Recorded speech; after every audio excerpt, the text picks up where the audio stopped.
Hello, how are you doing? Thank you so much for joining me for another episode of Dear Jesus.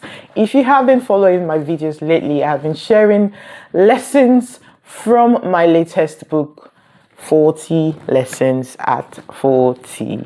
Have you grabbed your copy? If you want to grab a copy, you can go on Amazon. It's available there. Today, we will be looking at lesson 7. Lesson 7. And what does lesson 7 say?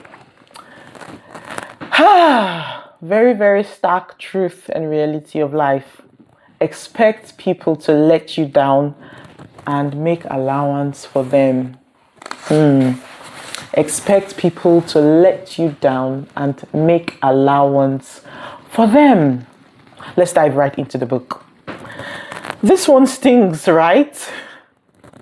We enter relationships, friendships, partnerships, even professional collaborations, hoping for the best, expecting loyalty, respect, and shared values, and yet at some point, people let us down. Not because they're bad, but because they're human. We're all human.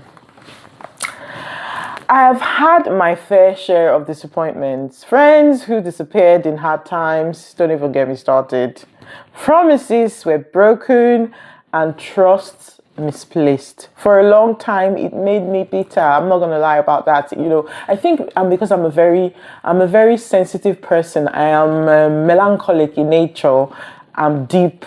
I might come across as a very bubbly, but I'm a very introverted person, and I'm very sensitive, and things can cut really, really deep. So I've had my fair share of disappointments, and for a long time, it made me bitter. But thank God for the Holy Spirit, who just helps us and flushes those things away. But then I realized the truth. Expecting people to never fail you is setting them up and yourself up for disappointment. So expecting people to never fail you is setting them and yourself up for disappointment. The lesson here isn't about becoming cynical. Not at all. We still have amazing people in this world. There's still wonderful people alive that are just great, just amazing. So it's not about being cynical. It's not about cynicism at all. It's about giving grace. Let people be flawed. Let's be human together. No, there's no perfect person. Set boundaries, yes, but also let go of the weight of expectations. When you do that, you feel lighter. Honestly, when you have this mindset that, you know what, I laugh because something just popped into my head now. Of late, I don't know why. I don't know where I heard it. But of late, I've just been saying, it is what it is. It is what it is. It is what it is. Because, when some things happen and when things don't go as we plan, when we face disappointments in life, the bottom line is just facing the reality that it is what it is. Okay, back to the book. People are messy.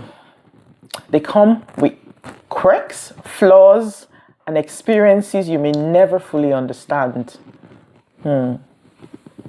It's easy to get frustrated when someone doesn't meet your expectations or acts in ways that you wouldn't. You remember what I said in the previous lesson about the fact that sometimes we're all in our own bubble, and we think that people are like us. We think people think or reason the way we reason, or they have our hearts, but that's absolutely wrong. It's easy to get frustrated when someone doesn't meet your expectations or act in ways you wouldn't. But here's what I've learned. Making allowance for people, giving them room to be themselves, creates space for peace. We are all different and we approach life differently. We don't have to agree on things, and when we make allowance for people, life is easier. Life would be so boring if there was only an Osas or a Jesus in the world. Imagine how boring life would be. Life would be so boring. God is so wonderful. Sometimes, I think one of my poems that I wrote in my My debut book titled Save This Stream of Consciousness is a collection of poetry, by the way. Shout out. If you want a copy, it's also on Amazon. It's titled Save This Stream of Consciousness. I'll put a link in the caption if I remember. Grab yourself a copy. One of the poems in that book is titled Awesome Designer. And I was referring to God as the awesome designer, because sometimes I sit down and I'm amazed at how, like, God is so wonderful. Imagine the variety of human beings, like the characters, personalities, even physical looks. Like we're all so different, and that's the beauty of life, right? That's what makes life beautiful. Just imagine if there was just everybody was like me. Oh my goodness, life would have been boring. Even in homes, even in families, when I look at my children, they're absolutely different personalities, and that's the beauty of our homes. You know, we have the quiet one, we have the noisy one, we have the in-between one, you know. So, and even myself and we are so different. So that's the beauty of life, the difference in us. So we need to celebrate that. And unfortunately, you know, it also comes the other way, that brings some sort of negativity. But when we learn to make allowance for people and expect them to let us down, we understand that, and it's something that we learn to be cool with. This lesson came hard. I used to hold people to impossible standards. Yes. Don't even get me started on that one. I remember a few years ago, one of my university friends, we used to live together, and I remember her saying to me, "Oh, Sass, if you come to my house now, my house is very, very neat." I will never forget how you taught me how to be, because those were my standards. Like literally, you will not come to my space, and I always liked everything to be prim and proper. Even when I was in boarding school, like I wrote a poem titled "My Corner, My Companion." That was how finicky I was about my space. I just feel like, you know, your space, you should treat it should be spick and span. You'll be able to have a level head, you know, when you tidy up. Let's not even go into cleanliness. I'm not even going to go into that now. I digress. I don't want to digress. But, you know, what I was trying to say is that, you know, at the end of the day, you learn that lesson, because sometimes we have the standards, we have these exceptionally high standards, and we expect people to meet the standards. It can even be the other way. We might have very, very, very low standards, very wrong standards, and, you know, we expect people to be like that as well. So that's what I'm trying to say here. So I said that we expect people to, you know, to react, think, or love the way we do. But life does not work that way. And the older I get, the more I realize that understanding someone else's journey, even when it's difficult and when it's different from mine, is a gift. It's always good to sometimes put yourself in somebody's shoes. Sometimes understand why people behave the way they behave. If you look deep, you find out that, you know, it could be as a result of, you know, where they're coming from, the traumas that they've experienced in life. So it's always good to just take a step back sometimes and just try and analyze the situation and ask yourself, okay, why has this person reacted this way? They've reacted this way because of where they're coming from, or because of what they've experienced before, and it's absolutely fine. So make allowance for them and expect them to disappoint you. Making allowance doesn't always mean tolerating toxicity. It means extending compassion where it's deserved. It means smothering people with love. Like, honestly, again, I recall, you know, recent encounter that I had with someone, and when as I sat there just listening to the person talk, all the Holy Spirit was just saying to me was, smother them in love, smother her with love, smother her in love. And I was just like, yeah, because again, a lot of people project their pain. A lot of people project their frustrations. A lot of people, sometimes people they project who they are, and all that they need is love. They are lashing out, not because, you know, they want to lash out, because it's a cry for help. You see what I mean? So what does it mean to make allowance for people? It doesn't mean you're tolerating all that I just explained. It doesn't mean tolerating people lashing out, but it means coming from a place of compassion, taking a step back and understanding that, you know what, you're going through a lot. I'm going to smother you in love.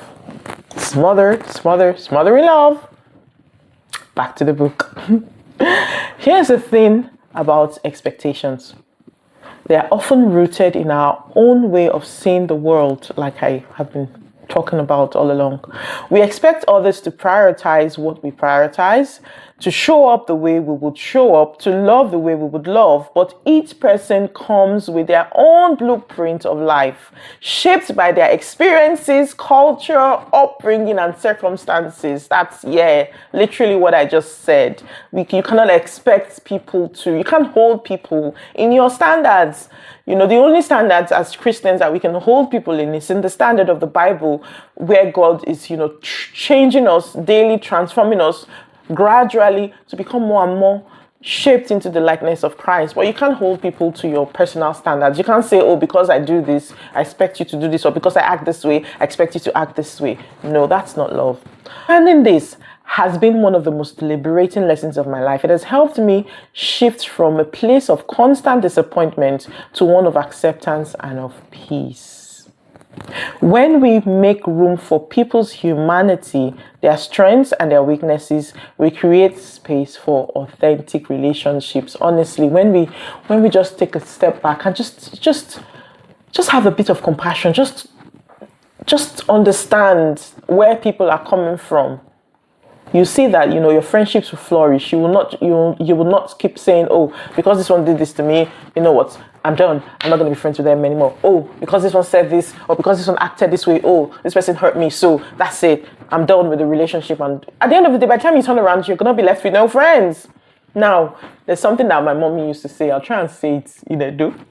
She used to say, "Asase no bai, twe no fwa." Okay, I know people in the house help me interpret. But I think what it means is you leave the red spit and you spit the white spit. And what that just basically means is sometimes it's good to just take a deep breath.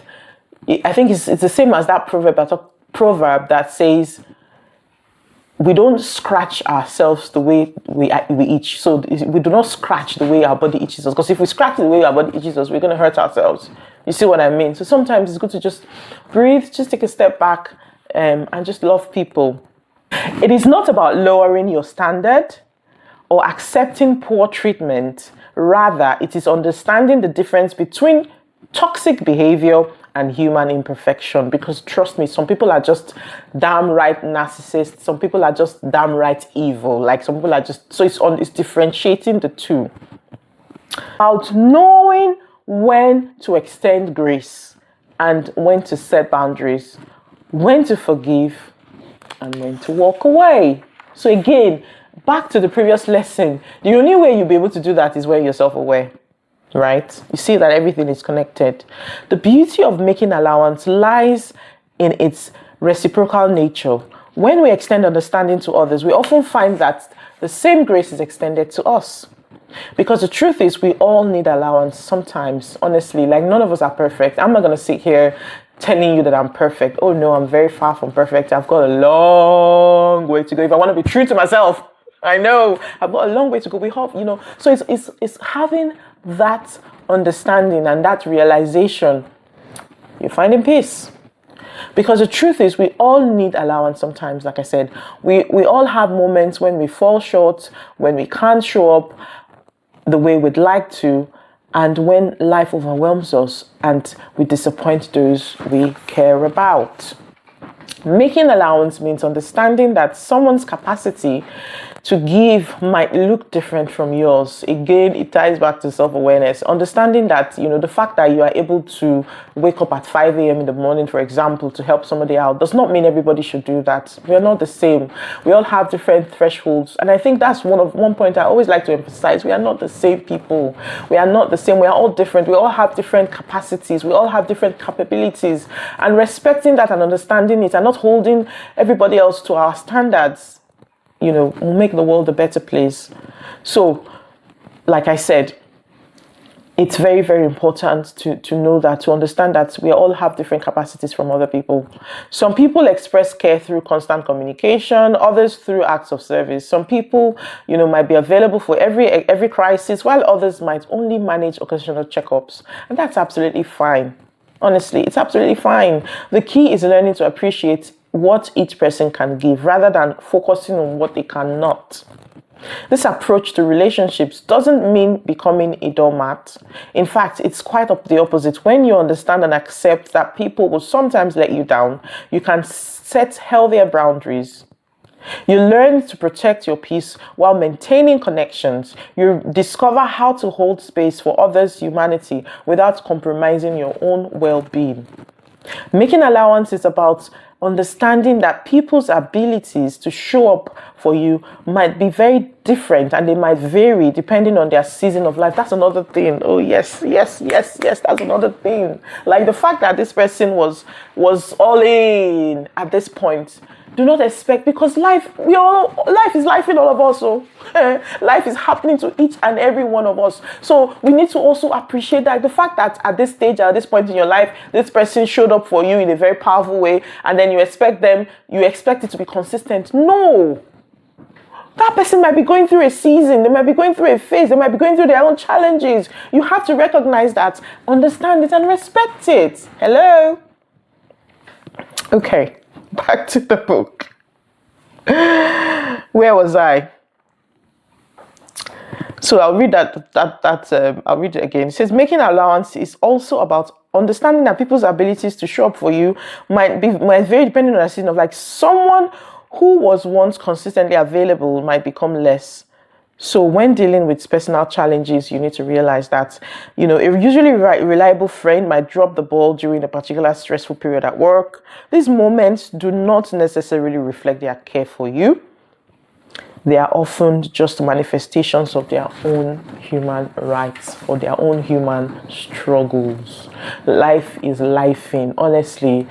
And the world that we live in today, there's so many things. So we need to, that's another thing, as a friend, don't be so self-absorbed. Don't be so wrapped up in yourself that you feel like you're the only one that has challenges every time. You try and think about your friend. You might think that, oh, this person's life is perfect. Oh, my life is horrible. This person's life is perfect. But trust me, every single one of us, we are going through stuff. People are going through stuff in life. The fact that somebody doesn't share that they're going through stuff with you does not mean they're not going through stuff. A lot of times, we carry the smile. People ask, how are you? We say, we're fine. But the truth is that people are going through stuff. So we need to respect that. We need to take what we can get and be very grateful for it, and not, have high expectations.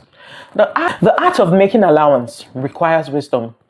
It's about discerning when to extend grace and when to create distance. It's about understanding the difference between patterns of disrespect and occasional human feelings.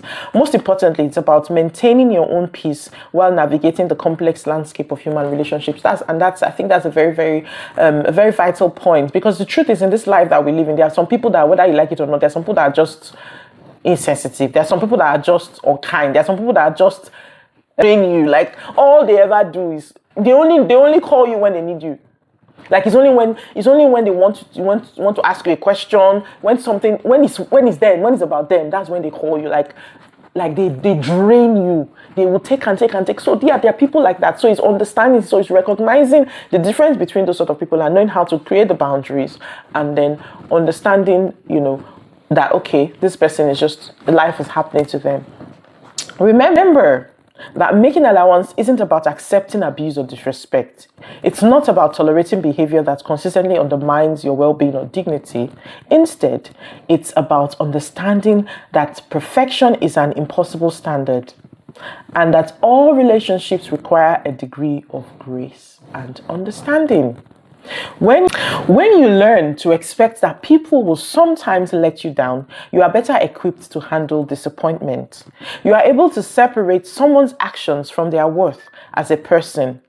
You develop the wisdom to know when to hold on and when to let go. This lesson has taught me that the strength of relationships isn't measured by the absence of disappointment, but by our capacity to navigate it with grace. It's about finding the delicate balance between acceptance and boundaries, between understanding and self-respect. In essence, making allowance for people is about choosing peace over perfection, understanding over judgment, and love over pride. Hey, can somebody ring a bell, please? Love over pride. Some of us, Now it is our pride. Like, it's our pride. For what? Me? Why will I go and why? Oh, come on. Look at the fruit of the Spirit. Is pride one of them? No. I pray for myself. I pray for you that God will help us to put ourselves down. See, Jesus was a king, and what did he do? Jesus died on the cross for you and me. So what sort of pride is it that we have that will make us not to nurture relationships? Some of us walk away from relationships because of our for what? Why will I be the one to call her first? A whole me. I will now go and no. I'll not be putting myself down. Some of us, we don't want to be vulnerable around people.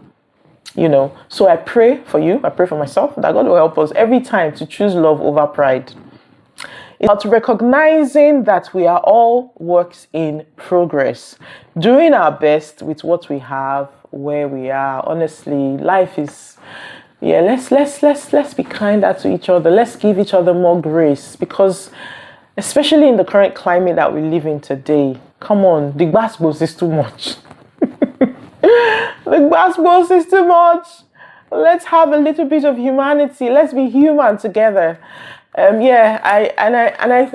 thing that I'm realizing as I go through these lessons on YouTube. I wrote the book, and I've read it before. Even after it was published, I read it, and I think the more I read it, the more, because sometimes you need to reiterate something. So it's reiterating it for me, and I'm really enjoying it. So I hope you're really enjoying it. I hope you enjoyed this episode of Dear SAS.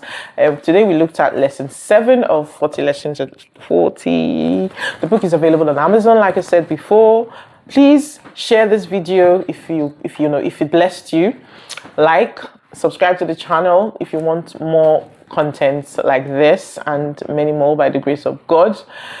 Until I come your way next time, have a beautiful day. Remember, God loves you. Bye.